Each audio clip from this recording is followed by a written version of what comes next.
Marwadi university మంచి భవిష్యత్తు కోసం తెలుగు విద్యార్థులు ఇష్టపడే యూనివర్సిటీ. కాల్ 9059052378 9059052379.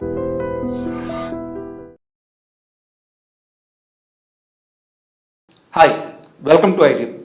గత కొన్ని రోజులుగా సింగర్ కల్పన గారి ఇష్యూ వైరల్ అవుతుంది. ఆమె ఆత్మహత్య చేసుకోవడానికి ప్రయత్నించారని కొందరు, డాక్టర్ ఇచ్చిన మెడిసిన్ ఓవర్ డోస్ అయ్యి ఇలా అయిందని కొందరు వాళ్ళ అభిప్రాయాలు చెప్తున్నారు. అయితే ఇక్కడ మంచి విషయం ఏంటంటే దేవుడి దయ వల్ల ఆమె ఇప్పుడు ఆరోగ్యంగా ఉన్నారు. ఆమె ఆరోగ్యం నుంచి కోలుకొని ఏం జరిగిందో ఆమె నోటితో చెప్తే కానీ అసలు నిజాలు తెలియవు. అయితే ఈ లోపల మనకు వినిపిస్తున్న సమాచారం రకరకాలుగా ఉంది. ఇప్పుడు వాటి మీద కొంత క్లారిటీ ఇవ్వడానికి శేఖర్ భాష మనతో ఉన్నారు. ఆయన్ని అడిగి కొన్ని విషయాలు తెలుసుకుందాం. శేఖర్ భాష గారు నమస్తే అండి. నమస్తే అండి. ఎలా ఉన్నారు? మన ఇండస్ట్రీలో గత కొన్ని రోజుల నుంచి చూసుకుంటే కల్పన గారి ఇష్యూ రకరకాల కామెంట్స్ వినిపిస్తున్నాయి. జరిగిందైతే ఒక బ్యాడ్ జరిగింది. సరే, దేవుడి దయ వల్ల ఆమె ఆరోగ్యంగా బయట ఉన్నారు, అంతవరకు హ్యాపీ. కాకపోతే ఈ లోపల కొంతమంది ఆమె సూసైడ్ చేసుకోవడానికి ప్రయత్నించారని, కొంతమంది కాదని, ఇలా రకరకాలుగా చెప్తున్నారు. మీ దగ్గర ఉన్న ఇన్ఫర్మేషన్ ఏంటి? ఇన్ఫర్మేషన్ అందరికి దగ్గర ఉన్నదే బేసికలీ. అంటే నిద్ర మాత్రం వేసుకున్న మాట నిజం.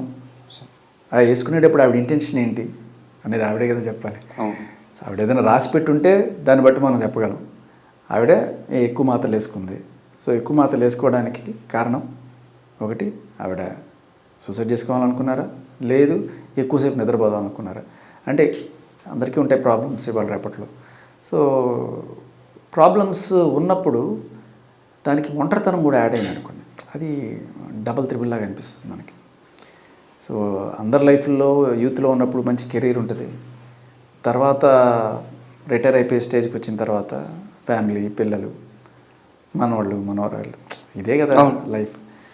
ఈ మధ్యకాలంలో ఈ జాయింట్ ఫ్యామిలీస్ అవన్నీ మిస్ అయిపోయి మైక్రో ఫ్యామిలీస్ అయిపోయి, సరే ఇద్దరు మొగుడు పెళ్ళం, ఒక పిల్లలు లేకపోతే ఒకళ్ళు అనుకున్నారనుకోండి, అది కూడా ఒక స్టేజ్కి వచ్చిన తర్వాత 18 ఏళ్ళు 20 ఏళ్ళు వచ్చిన తర్వాత పిల్లలకి రెక్కలు వచ్చేస్తాయి, వాళ్ళు కూడా వెళ్ళిపోతారు.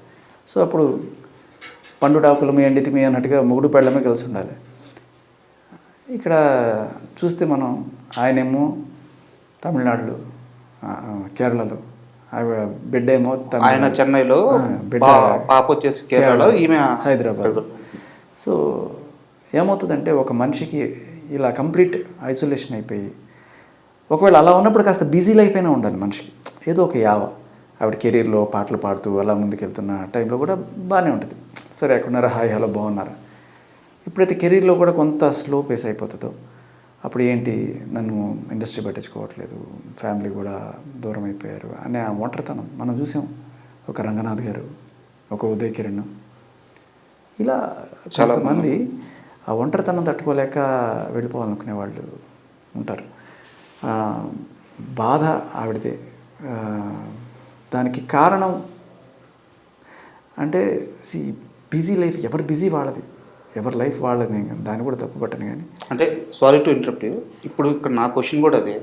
సరే, కల్పన గారి జీవితంలో సమస్యలు ఉన్నాయి, అది ఆమె వ్యక్తిగత జీవితం, మనం దాని మీద పెద్ద డిస్కషన్ కూడా చేయకూడదు, చేయాల్సిన అవసరం కూడా లేదు. కాబట్టి ఇక్కడ నా క్వశ్చన్ ఏంటంటే, ఆమె మామూలు సింగర్ కాదు, 3000కు పైగా పాటలు పాడారు, 3000 పైగా పాటలు పాడున్నారు. ఎస్పి బాలసుబ్రహ్మణ్యం లాంటి వారు, అమ్మో నువ్వు రాక్షసివి, అసలు నేను తట్టుకోవడం చాలా కష్టమని అలాంటి ఓ కామెంట్స్ చేస్తున్నారు. అలాంటి ఓ సింగరు ఒకవేళ అవకాశాలు రాకపోతే ఇండస్ట్రీ ఇలా వదిలేసుద్దారు. అంటే ఆమెతో ఈ మధ్యకాలంలో ట్రావెల్ అయిన ఇండస్ట్రీ ప్రముఖులు ఎవరు లేరు. ఓ ఫంక్షన్ కానీ లేకుంటే ఓ ఈవెంట్ కానీ ఆమె కనిపించింది చాలా తక్కువ అయిపోయింది. సో అది అర్థమవుతుందా మీకు? కరెక్ట్. అంటే మనం ఎంచుకునే దారి కూడా కొంచెం ముందు చూపుతోటి ఎంచుకోవడం అనేది ఇంపార్టెంట్. సింగర్స్కి లైక్ ఎస్పి బాలు గారు లాంటి వాళ్ళు చాలా రోజులే వేయలేరు, దాదాపు ఒక 3 దశాబ్దాలు వేయలేరు. బట్ అందరికీ అది సాధ్యం కాదు. చాలామంది సింగర్లు వస్తుంటారు, మహా అయితే ఒక 5 ఏళ్ళు 10 ఏళ్ళు, పెద్ద మ్యాక్స్ 15 ఏళ్ళు, ఇంకా అంతకుమించి ఉండదు లైఫ్. అది ముందుగానే అందరూ తెలుసుకోవాలి. అందరూ ఒక ఘంటసాల అంటే ఎస్పి బాలు కాలేరు. బట్ ఏంటి తర్వాత, రిటైర్ అయిన తర్వాత ఏంటి, మనం ఇంకేం చేయాలి అనేది కూడా ఒక ప్లాన్ చేసుకోవాలి. మేబీ స్టూడెంట్స్ని పెట్టుకోవడం, వాళ్ళకి సంగీతం నేర్పించడం, వాళ్ళని తయారు చేయడం, అదే కదా. సో ఇప్పుడు మీరు చెప్పినట్టు ఆ 3000 పాటలు ఆవిడ పాడిన మంగళగౌరికి ఆ పాట ఫస్ట్ ఎన్నిసార్లు విన్నాను నాకు. కనీసం అది వచ్చిన టైంలో పిల్లలం, బట్ ఎంత వాయిస్లో ఆ బ్యూటీ కానీ అద్భుతం అనమాట. ఆవిడ అంటే అప్పుడు నాకు ఎవరు పాడారో ఏంటో కూడా తెలియదు చిన్నప్పుడు, కానీ ఒక మలయాళీ సింగరు తెలుగుని అంత అద్భుతంగా ఓన్ చేసుకొని పాడడం చాలా చాలా. దాంట్లో లిరిక్లో మనం గమనించాల్సిన లైన్స్ కూడా, మంగళగౌరికి మనసున్న శివుడికి సిరిసే వంచదులే, మల్లెలు విసిరే మొగుడైనా మగసిరి హక్కులు చెల్లవులే, ఏదైనా మేము తల వంచం, ఎంత ఇది ఉన్నా కూడా మగాడికి మేము తల వంచం అన్నట్టుగానే ఉంటుంది. సో మేబీ కొన్ని వినబడుతున్నాయి, లైక్ వాళ్ళ ఆయనకి ఈ కెరీర్ ఇష్టం లేదు అన్నప్పుడు కూడా ఇదే లైన్ వర్తిస్తుందేమో, ఎవరికి తల వంచేదే లే, తగ్గేదే లే. ఘర్షణలు ఉండొచ్చు, అభిప్రాయ భేదాలు ఉండొచ్చు, మాట్లాడుకొని సెటిల్ చేసుకోవచ్చు, కానీ ఇది ఎక్స్ట్రీమ్ సిచ్యువేషన్స్కి వెళ్ళడం అనేది కరెక్ట్ కాదు. మేబీ కొన్నిసార్లు అంటే స్టాటిస్టిక్స్ ఏం చెప్తుందంటే ఎక్కువ ఆత్మహత్య ప్రయత్నాలు ఆడవాళ్ళు చేస్తారట, ఎక్కువగా చనిపోయేది ఆత్మహత్య చేసుకొని మాత్రం మగవాళ్ళట. ఆత్మహత్యలు చేసుకొని చనిపోయిన మగవాళ్ళ సంఖ్య ఎక్కువ, ఆత్మహత్య ప్రయత్నాలు చేసిన ఆడవాళ్ళ సంఖ్య ఎక్కువ. కొన్నిసార్లు అంటే ఈ కేసులో అని చెప్పను, బట్ ఒకవేళ కనుక ఆత్మహత్య ప్రయత్నం చేసుకొని ఉంటే మాత్రం చాలామంది ఇట్స్ ఎ క్రై, నా బాధ ప్రపంచానికి లేకపోతే నా వాళ్ళు తెలుసుకోవాలి అనే ఒక అరుపు లాంటిది, ఒక స్టేట్మెంట్ లాగా. చాలాసార్లు అంత దూరం వెళ్ళరు, ఎక్కువ వేసుకోరు, కొంచెం తక్కువ వేసుకుంటారు, but they should know what is what అని. మీరు ఒకటి గమనిస్తే ఆయన ఇమ్మీడియట్గా పోలీస్ స్టేషన్కి ఫోన్ చేసి అలర్ట్ చేశారు.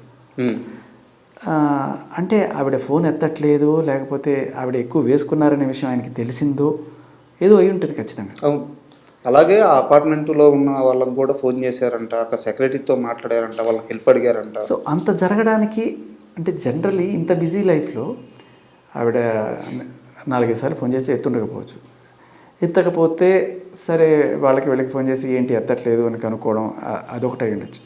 బట్ ఒక డిస్కషన్ ఏదన్నా జరిగి లైక్ మాట అనుకొని అది పెద్దదై సరే నేను ఉండను వెళ్ళిపోతాను ఇలాంటి మాటలు ఏదైనా మాట్లాడితే అప్పుడు కూడా ఇంతకన్నా ఎక్కువ రియాక్షన్ ఉంటుంది. తర్వాత ఫోన్లు ఎత్తట్లేదు అని చెప్పేశారంటే ఇమీడియట్గా ఫోన్ చేస్తారు. సో రెండిట్లో ఎదర్ కేసు అవ్వచ్చు.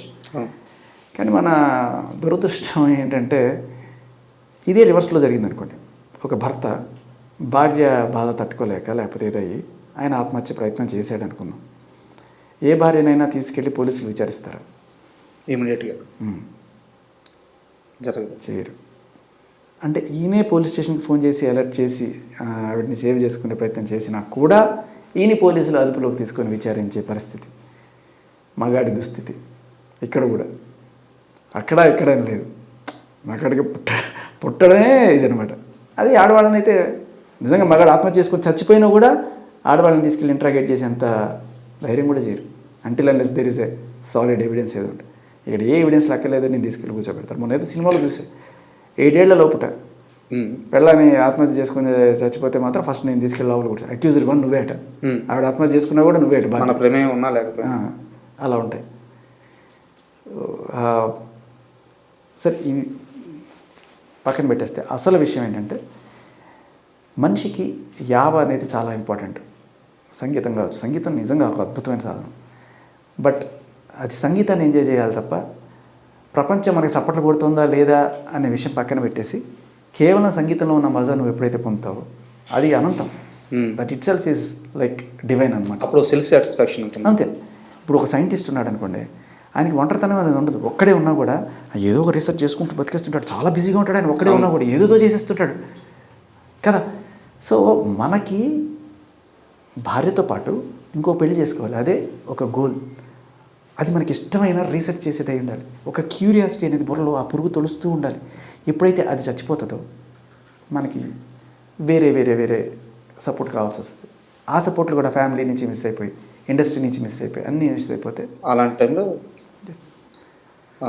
అంటే ఎంత లేదనుకున్నా మీరు ఆమె వేరు వేరు సీజన్లో అయినా సరే మీరిద్దరు బిగ్ బాస్ ఫ్యామిలీకి చెందిన వారే.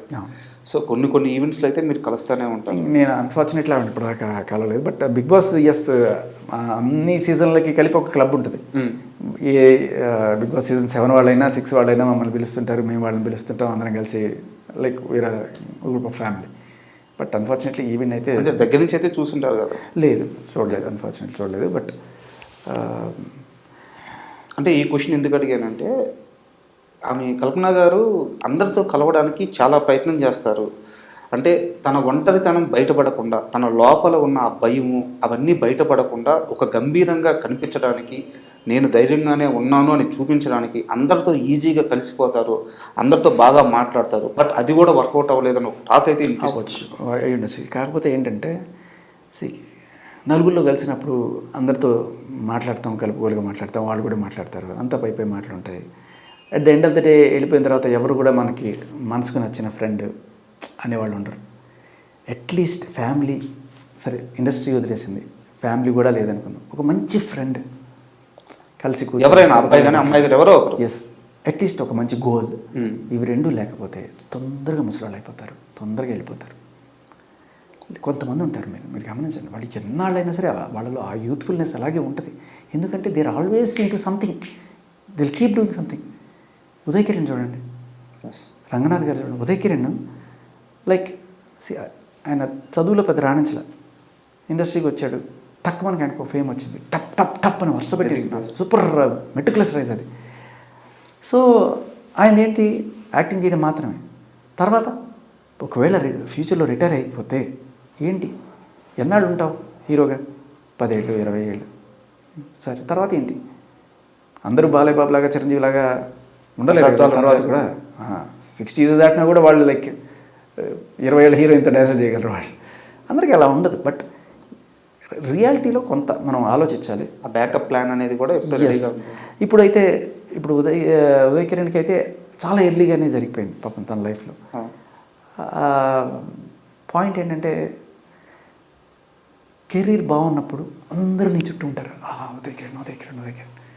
బట్ ఒకసారి కెరీర్లో నువ్వు దెబ్బలు తిని నువ్వు ఫ్లాపుల్లో ఉన్నప్పుడు పెళ్ళం కూడా పట్టించుకోకపోతే. ఉదయ్ కిరణ్ ప్రస్తావన తెచ్చారు కాబట్టి అడుగుతున్నాను. అంటే ఉదయ్ కిరణ్ చనిపోయినప్పుడు ఆ రోజు ఏం జరిగిందో మీకు కంప్లీట్గా తెలుసు, మీరు అక్కడే ఉన్నారు.